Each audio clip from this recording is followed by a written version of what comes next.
আসন্ন লোকসভা নির্বাচনকে সামনে রেখে অনেক আগে থেকেই মাঠে নেমে পড়েছিল শাসক দল বিজেপি। বৃহস্পতিবার প্রদেশ বিজেপি কার্যালয়ে অনুষ্ঠিত হল লোকসভা নির্বাচন বিস্তারক প্রশিক্ষণ বর্গ। এদিনের কর্মসূচিতে উপস্থিত ছিলেন রাজ্যের মুখ্যমন্ত্রী অধ্যাপক ড মানিক শাহ, প্রদেশ বিজেপি সভাপতি রাজীব ভট্টাচার্য এবং ভারতীয় জনতা পার্টির সর্বভারতীয় সাধারণ সম্পাদক BL সন্তোষ সহ অন্যান্য নেতৃত্বরা।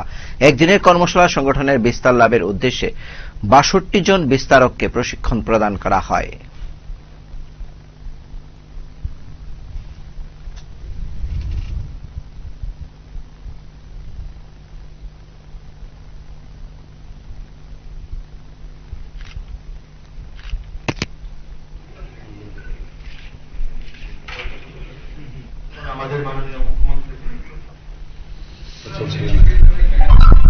আমাদের আসন্ন লোকসভাকে সামনে রেখে আমরা প্রতিনিয়তই যোজনা তৈরি করা হয়।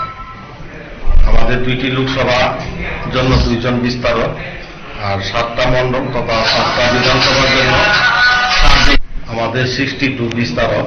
তাদের আজকে প্রশিক্ষণ হবে, একদিনের প্রশিক্ষণ। ওই প্রশিক্ষণে উপস্থিত থাকবেন মাননীয় মুখ্যমন্ত্রী, আমাদের সর্বভারতীয় সংগঠন সাধারণ সম্পাদক BL সন্তোষজি থাকবেন, আমাদের প্রদেশ সভাপতি থাকবেন। এই প্রশিক্ষণের মাধ্যমে আমরা বিস্তার লাভ করার জন্য, সংগঠনকে বিস্তার লাভ করার জন্য আজকে একদিনের প্রশিক্ষণ হচ্ছে আগামী লোকসভাকে সামনে রেখে।